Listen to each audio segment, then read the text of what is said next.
हैं। भारी संख्या में सुरक्षा बलों की यहाँ पर तैनाती की गई है।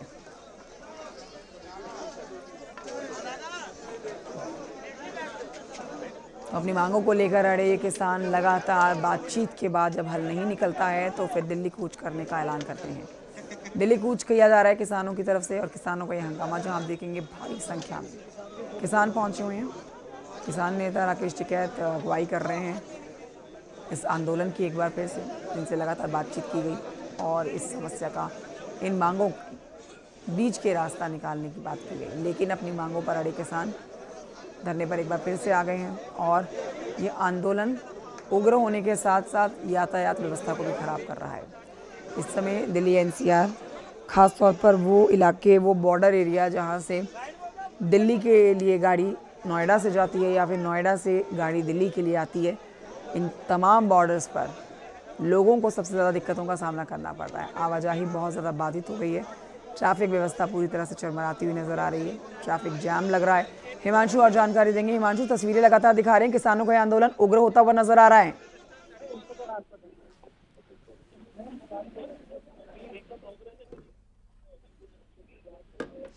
हिमांशु, आवाज मिल रही है?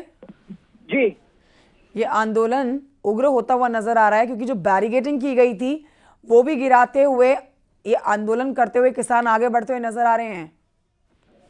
बिल्कुल। देखिए, आपको बता दें कि जिस तरीके से बैरिकेडिंग की गई थी और दोनों ज्वाइंट सीपी ग्राउंड जीरो पर हैं और किसानों को रोकने का प्रयास किया गया था, लेकिन विफल रहे। और पहली बैरिकेडिंग जो दलित प्रेरणा स्थल के गेट नंबर 1 के पास बनाई गई थी, उसको तोड़ के किसान आगे बढ़े और उसके बाद जब पुलिस ने रोकने का प्रयास किया तो वो रास्ते पर बैठ गए हैं। भारी संख्या में किसान तो बैठे हुए हैं, साथ में पुलिस फोर्स का डिप्लॉयमेंट भी है। लेकिन जिस तरीके की सुरक्षा व्यवस्था की बात कही गई थी, वो दिल्ली कूच की बात कही गई थी, वो तोड़ते हुए आगे बढ़े। लेकिन अभी चिल्ला बॉर्डर पे एक बैरिकेडिंग और की गई है पुलिस के द्वारा। लेकिन फिलहाल जो इनिशियल बैरिकेडिंग की गई थी दलित प्रेरणा स्थल के पास, उसको तोड़ के किसान आगे बढ़े हैं और अभी किसानों से बातचीत कर रही है पुलिस के जो तमाम अधिकारी और अफसर हैं, वो यहाँ पे मौके पर मौजूद हैं, किसानों से बातचीत कर रहे हैं। लेकिन किसान जिद पर अड़े हैं दिल्ली कूच को लेकर।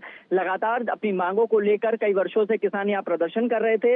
हाई पावर कमेटी का गठन किया गया था, वो सिफारिशें नहीं लागू की गई। इसके अलावा जो 10% प्लॉट और 64% अतिरिक्त मुआवजा, साथ ही जो नया लैंड एक्विजिशन बिल आया है उसको लागू करने को लेकर, इन तमाम मुद्दों को लेकर किसान लंबे वक्त से प्रदर्शन कर रहे थे।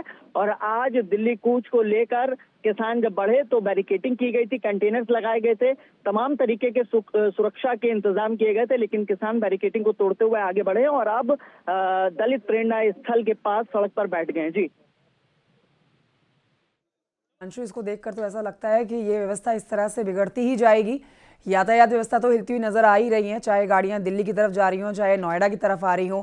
सिर्फ किसान आंदोलन के चलते सबसे ज्यादा प्रभावित यातायात ही होता है। हिमांशु, आवाज मिल रही है? जी ये आंदोलन उग्र होता हुआ इसलिए नजर आ रहा है क्योंकि यहाँ किसान अपनी मांगों पर अड़े हुए हैं और बातचीत से हल निकल नहीं रहा है। तो अब इसमें बीच का रास्ता निकलेगा कैसे हिमांशु? क्या आज बातचीत के लिए समय निकाला जाएगा? क्या कोई जानकारी आपके पास ऐसी है कि एक बार फिर से टेबल टॉक किया जाएगा ताकि आंदोलन को रोका जा सके, किसान अपनी मांगों को लेकर भी चीजों को समझे और सरकार की तरफ से जो मांगे की जा रही हैं उनके लिए एक रास्ता निकले ताकि आंदोलन रोका जा सके? बिल्कुल। देखिए, आपको बता दें जिस तरीके से किसान अपनी बातों पर अडिग हैं और लगातार जिस तरीके से हाई पावर कमेटी का गठन भी किया गया था, उत्तर प्रदेश मुख्यमंत्री योगी आदित्यनाथ ने इसका गठन किया था और उसके बाद यहाँ पे 3 महीने में यहाँ से जो कमेटी गठित थी, जिसमें अध्यक्ष, इस कमेटी के अध्यक्ष थे, इसके अलावा मंडलायुक्त मेरठ इसकी सदस्य थी, साथ में गौतम बुद्ध नगर के जिलाधिकारी भी इसके सदस्य थे। लिहाजा इसकी रिपोर्ट 3 महीने में भेजनी थी। तमाम मुद्दों पर बातचीत हुई, लेकिन किसान आबादी निस्तारण के साथ साथ 64% अतिरिक्त मुआवजा, 10% प्लॉट और साथ ही जो हाई पावर कमेटी की सिफारिशें थी उन्हें लागू करने के लिए लंबे वक्त से प्रयास कर रहे थे। और इसी के चलते जब ये विफल हुई, क्योंकि रविवार को करीब 2.5 से 3 घंटे तक ये बैठक चली थी, जिसमें ग्रेट नोएडा अथॉरिटी और यमुना अथॉरिटी, तीनों अथॉरिटी के सीईओ, तमाम अफसर, इसके अलावा गौतम बुद्ध नगर की पुलिस कमिश्नर लक्ष्मी सिंह और जिलाधिकारी मनीष वर्मा, ये सभी लोग बैठे हुए थे। 2.5 से 3 घंटे तक ये बैठक चली किसानों के साथ। लेकिन किसानों का कहना है कि उन्हें सिर्फ आश्वासन ही दिया जा रहा है, धरातल पर कुछ नहीं। लिहाजा इसको लेकर वो प्रदर्शन कर रहे हैं और अब दिल्ली कूच को लेकर आगे बढ़े, जिस दौरान बैरिकेटिंग भी तोड़ी गई, लेकिन बैरिकेटिंग तोड़ने के बाद किसान जो है वहां से करीब तो अब आगे 50 क्या है? मीटर आगे जाकर सड़क पर बैठ गए हैं। जी बिल्कुल हिमांशु, आप नजर बनाए रखिए और आगे भी हम आपसे अपडेट लेंगे। तो दिल्ली कूच का ऐलान है, किसानों का जबरदस्त हंगामा चल रहा है। उनको नोएडा में दलित प्रेरणा स्थल यानी फिल्म सिटी के आसपास रोका गया है। वहां पर किसानों ने बैरिकेटिंग तोड़ी है। फोर्सेस पहले से ही वहां पर एहतियात के तौर पर मौजूद हैं।